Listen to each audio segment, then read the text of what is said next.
Fala, galera! Espero que todos estejam bem.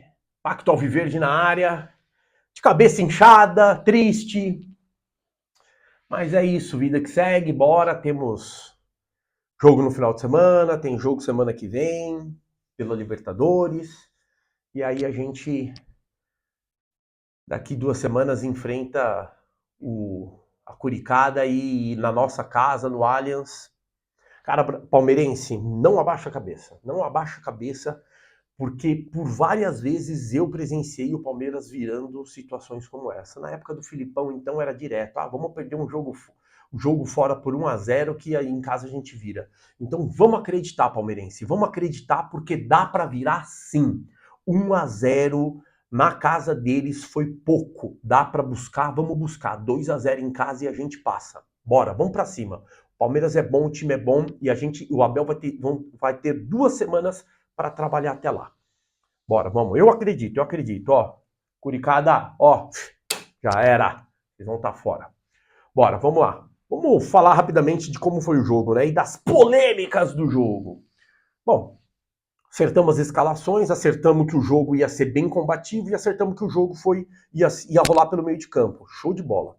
O Dorival entrou com o losango, mas o que ele fez? Para saídas de bola, ele trouxe se eu não me engano, o Carrídio para baixo, para trás, junto com o Ranieri. Então, como se ele tivesse dois volantes. Essa saída de bola do Corinthians ficou muito forte. E o Corinthians ganhou o meio de campo. No primeiro tempo, o Corinthians ganhou o meio de campo. O Corinthians, no primeiro tempo, foi muito melhor do que o Palmeiras, tá? Até mais ou menos ali os 20 e poucos minutos ali, até depois do pênalti, né? Bate o pênalti, passa um pouquinho, aí o Palmeiras começa a dar uma respirada, que é quando o Abel chama o Maurício e posiciona o Maurício ali entre as linhas, né? O Maurício estava muito marcado, junto com o Evangelista também, os dois muito marcados, então não tinha criação de jogada. O Sosa e o Facundo, eles estavam tentando ajudar o Facundo não apareceu no primeiro tempo. Mas o Sosa estava tentando ajudar, mas não estavam conseguindo. Então, o começo do primeiro tempo foi, torcida gritando, apoiando, fazendo de tudo, vai Corinthians, vai Corinthians, vai Corinthians, e é isso, o Corinthians é assim na casa deles, a Curicada joga desse jeito, com a torcida empurrando. E eles responderam de forma positiva, brigando, combativo, indo para cima, jogo pegado o tempo todo pegado. Cara, e eu sinto falta do Palmeiras de antigamente, que brigava por toda a bola como um prato de comida. O Palmeiras do Abel já jogou desse jeito e a gente precisa voltar a jogar desse jeito. Nessa hora, falta sim um cara cascudaço ali de nome que bate no peito e fala assim: ó, aqui não, você não vai fazer isso não. Sabe? Sabe que o que o Hugo fez quando o Maurício no segundo tempo marca o gol, que o Hugo vai lá em cima, não vai comemorar aqui não. Pô, é babaquice? É babaquice. E o cara, sentido nenhum. Se o cara comemorar, ele marcou o gol, ele não tá ofendendo a torcida, nada disso. Mas o Hugo é ligeiro e ele sabe que ele tem um apelo com a torcida, ele vai para cima e não, aqui não, porque não sei o quê, não vai torcer, não vai comemorar. Cara, o Palmeiras precisa de um cara que faça isso, precisa de um cara que, sabe, mais cascudo, que arruma uma tretinha, que dá um chega pra lá, que o Rios fazia isso em vários momentos, tá? O Rios fazia isso em vários momentos.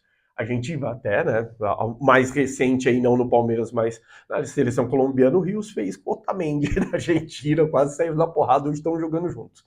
Mas o Rios fazia isso. É que o Rios também não era cascudaço, mas ele tinha mais esse jeito de malandrão, assim, e falta isso no Palmeiras, falta um pouco disso no Palmeiras. Mas vamos lá, primeiro tempo, o jogo rolou pelo meio, Corinthians pra cima, pegando, jogo combativo, como eu disse que ia ser mesmo, brigado sempre, né? Até o Jorge, meu irmãozão, tá lá no Canadá, lá, escreveu nos comentários do canal, Corinthians vai jogar essa partida como final de Libertadores, e jogou mesmo, e o Palmeiras não. O Palmeiras jogou como mais um jogo, né? E aí, pênalti para Curicada. Cara, pênalti do Gomes. Eu acho que foi pênalti, sim. Tenho minhas dúvidas se o juiz daria falta nesse lance, se esse lance fosse no meio de campo. Eu acho que se fosse no meio de campo ele nem falta daria.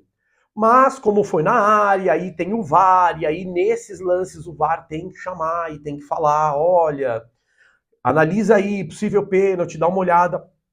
Ele foi, olhou, aí o Gomes não chuta a perna do Depay, é o Depay quem chuta a perna o pé do Gomes. Porém, o movimento do pé do Gomes, ele está indo em direção ao atleta. Se ele estivesse indo para cima ou em direção à bola, a bola está vindo nessa trajetória, o Gomes faz essa trajetória, enquanto o Depay faz essa trajetória. Então, caracteriza que o Gomes tentou impedir que o Depay chutasse a bola e aí falta, pênalti. E aí Yuri Alberto vai lá e eu sequei mesmo Yuri Alberto. Fiquei secando. Erra pra fora, sai daqui, some, sai zica. E ele perdeu. E, cara, ele ficou triste e eu fiquei muito feliz. Ele perdeu o pênalti? Não. O Everton pegou. Aí, ó. Chorão, seus chorões, turma de amendoim aí, ó.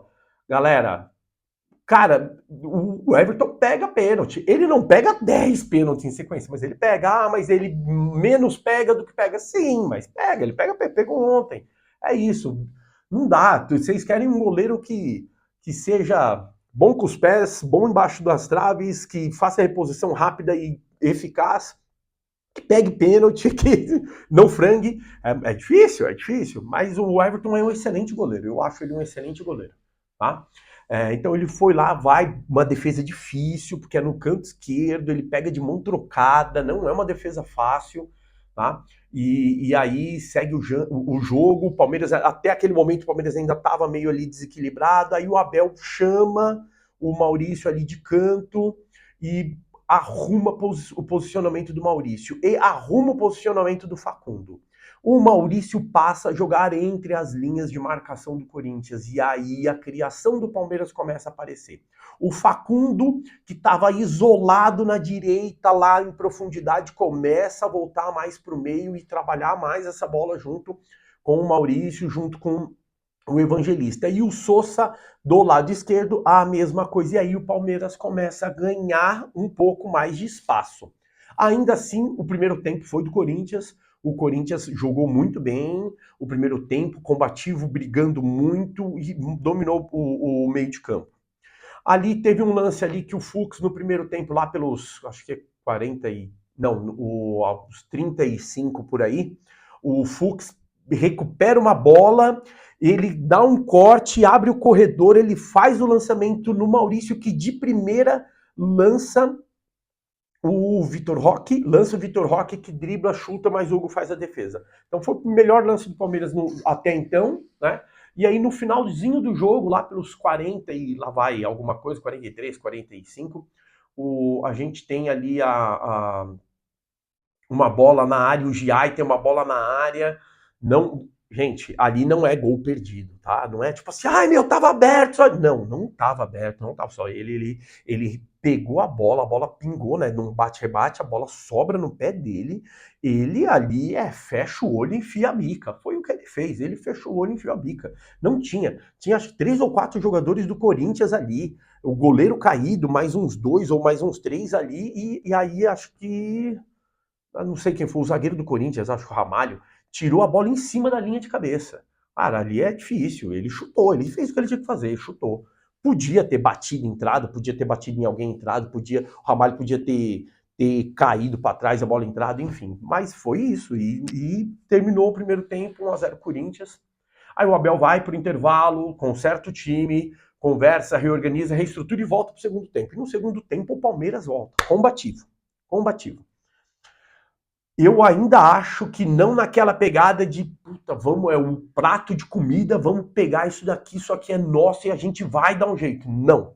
Mas volta bem melhor, organizando melhor as jogadas, organizando melhor o meio de campo, jogando mais do que o Corinthians.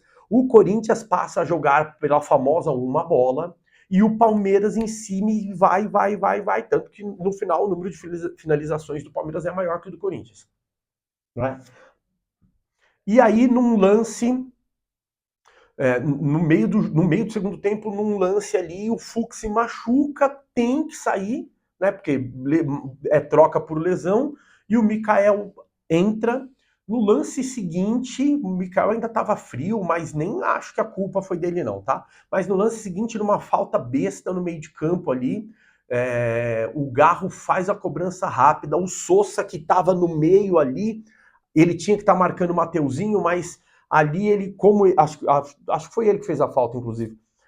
O Garro sofre a falta, ele tá parado na frente, ele tinha que ter parado e para na frente da bola ali, não deixa cobrar rápido, mas ele dá uns 2, 3 passos para trás, o Garro, inteligentíssimo, pega a bola, toca por cima do Sosa, o Sosa até virar, fazer a volta, tal, o Mateuzinho já recebeu a bola e já cruzou. E aí, para mim, tá o erro da defesa do Palmeiras. Nós, com 4 dentro da área, só o Memphis Depay. O Memphis Depay tá colado no Gomes, no começo da cobrança da falta. O que ele faz? 1, 2, 3 passos para trás, pula e cabeceia sozinho entre o Mikael e o Gomes. Essa bola, essa marcação do Depay não era do Mikael, essa marcação do Depay era do Gomes, tá? Tanto que o Gomes vira e vai com a mão no peito do Depay para tentar empurrar ele. Ia ser outro pênalti, mas o Depay vai lá, cabeceia, gol da Curicada, e dali em diante vira ataque contra a defesa, o Palmeiras vai, tenta, não consegue. Logo depois do gol do Corinthians, vem o lance fatídico da partida, né? Sai a bola, toca, falta ali na intermediária do campo de ataque, do campo de defesa do Corinthians, faz a cobrança na área, o Gomes cruza de cabeça para dentro, pum, Maurício num petardo de primeira, gol. Fantástico. Sai, comemora, aí o Hugo vai lá, já falei, para mim é babaquice, mas a postura de um jogador assim incendeia a torcida, inflama o time. Isso pro time é positivo. Pra gente que tá assistindo futebol e ali, sabe, pro contexto do futebol, tipo, cara, o cara marcou gol, deixa ele comemorar, ele não tá ofendendo a torcida. Para de frescura, deixa o cara comemorar. Aí é uma coisa. A outra é ir lá e fazer pressão, do tipo, pra tentar tirar a moral. Vocês marcaram o gol, mas aqui vocês não vão comemorar, não.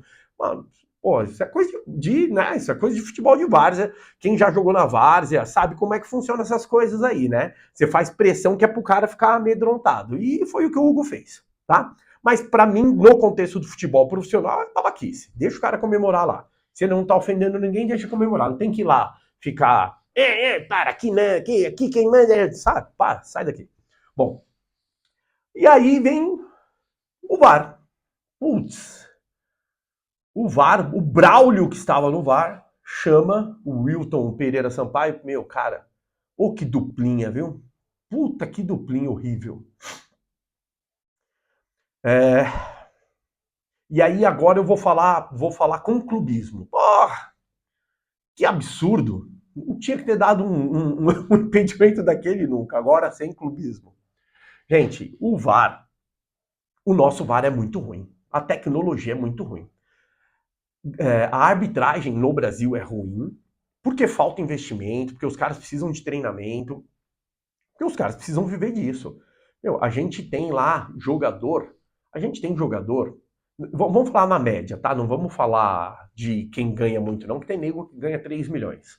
Mas, na média, um jogador aí de Série A ganha por volta de uns 80 a 100 mil reais por mês, tá? Um jogador aí de nível razoável ganha isso. Tem os que ganham um pouco menos e tem os que ganham muito mais. Um árbitro ganha, um árbitro CBF, FIFA, ganha aí por volta dos seus 3 mil, 4 mil por jogo. O cara faz 2 jogos no final de semana, 10 mil por semana, tá? É um puta salário? Cara, para a população brasileira, para a realidade que a gente vive hoje, é um salário bom, sim, não é um salário ruim. Mas para um cara poder viver só disso, sabe, ainda mais árbitro que tem essa questão de puta, apita errado, é suspenso, aí fica 2 meses sem apitar um jogo. É muito complicado. A gente sabe que a situação no Brasil, quando a gente fala de salário, é complicado. Então eu acho que deveria ter mais investimento na arbitragem, na formação dos árbitros, no salário dos árbitros, mas principalmente nos equipamentos. Então, enquanto o VAR não tiver o impedimento automático, o chip na bola para saber se a bola entrou ou não, sabe? Enquanto não tiver todas essas coisas. E assim, mas tem jogo que tem chip na bola. Cara, tem que ter em todos. Competição da CBF ou das federações tem que ter em todos. Não dá para ter em um só. Né? É que nem lá Libertadores, lá, tem jogo que tem, nos primeiros jogos não tem não tem todas as câmeras do VAR, e aí só nos principais tem. Cara, tá errado, tá errado. Mas enfim, é difícil levantar uma bandeira dessa sozinho, né? Acho que há 2, 3 semanas atrás, o Corinthians perdeu um jogo aí com um pênalti duvidoso, roubado, alguma coisa assim. Puta, no grupo lá de futebol de infância, os corintianos tudo revoltados. Porque tem que mudar, não sei o quê. E eu fui um dos que falei assim, isso daí é só o pagamento antecipado do que vocês receberam lá atrás, né? Que historicamente roubam tanto a favor do Corinthians que agora eles estão pagando, né? Mas é brincadeira, é piada, né? A gente tem que melhorar o futebol, tem que melhorar. E o VAR, cara, não dá pra ser. O que aconteceu ontem, não, e o que aconteceu no jogo do São Paulo e Fluminense? Cara, não dá, né? Não dá. Vendo o lance de São Paulo e Fluminense, não dá nem coragem de reclamar do lance de ontem, porque o do São Paulo e Fluminense foi um absurdo. Mas enfim, a gente precisa melhorar o VAR, e enquanto não melhorar, vai ser isso. E aí me chama tem mais um ponto de atenção. Palmeiras, pelo amor de Deus, Palmeiras, Abel, jogadores do Palmeiras. Cara, não é possível, velho, não é possível. Vocês já sabem que lá no Itaquerão, na Neoquímica Arena, na dúvida é pró-Curica. Na dúvida é pró-Curica. Não tem opção. Cara, é na falta, é no VAR, é impedimento, é tudo. Na dúvida é pró-Curica. E vocês ainda assim ficam tentando jogar de igual para igual. Não tem que jogar o dobro. Tem que marcar 8 gols para ver se os caras valida. A gente tem que jogar o dobro do que a gente joga normalmente quando é lá e quando é contra esses caras. Porque senão não dá resultado. Se a gente marcar 3 gols, 2 vão ser anulados e um vai ser validado. Não adianta ficar brigando com a arbitragem por causa de faltinha, cai e fica pedindo falta. Os caras não vão dar. Em compensação, se você encostar no jogador do Corinthians, e ele não precisa nem cair. O cara é na hora. Opa, para aí, ó. Amassou a camisa dele aqui, ó. Amassou a camiseta. Falta aqui, ó. Reclamou o cartão amarelo. Cara, vocês têm que ser mais ligeiros, não dá. Não dá. Contra eles não tem como. Contra eles, cara, a gente não tem. Lá na casa deles, contra eles, a gente não tem força de bastidor. A força é total dos caras. E em casa, eu vou dizer outra coisa. E em casa, não é que a força é a nosso favor, não, viu? É no máximo imparcial. Contra eles em casa, é no máximo imparcial. E vocês vão ver quando no jogo de volta o sofrimento que vai ser. Porque, cara, a gente não pode contar com arbitragem, a gente não pode contar com o CBF, com ninguém a nosso favor. Eles estão pouco se lixando, a gente tem que fazer o nosso, fazer bem feito, fazer o dobro para a gente ter resultado. É isso então, galera. Esse foi o pós-jogo. Espero que os próximos vídeos pós-jogo sejam melhores do que esse, mais alegres e mais felizes. Beleza? Galera, valeu, ó. Esqueci de falar, mas sou Ginei Siqueira, sou apresentador do canal. Vem pra cá, vem assistir. Nosso canal tá começando. Corre, deixa seu like, se inscreve no canal aqui embaixo, aqui, ó, em algum lugar aqui, tá? Deixa o seu like, se inscreve no canal. Deixa aí seu comentário, me fala aí o que você achou do jogo de ontem, o que você tá achando do canal. Se você acha que eu tô sendo muito clubista ou pouco clubista. E é isso, beleza? Valeu, galera! Show, até amanhã!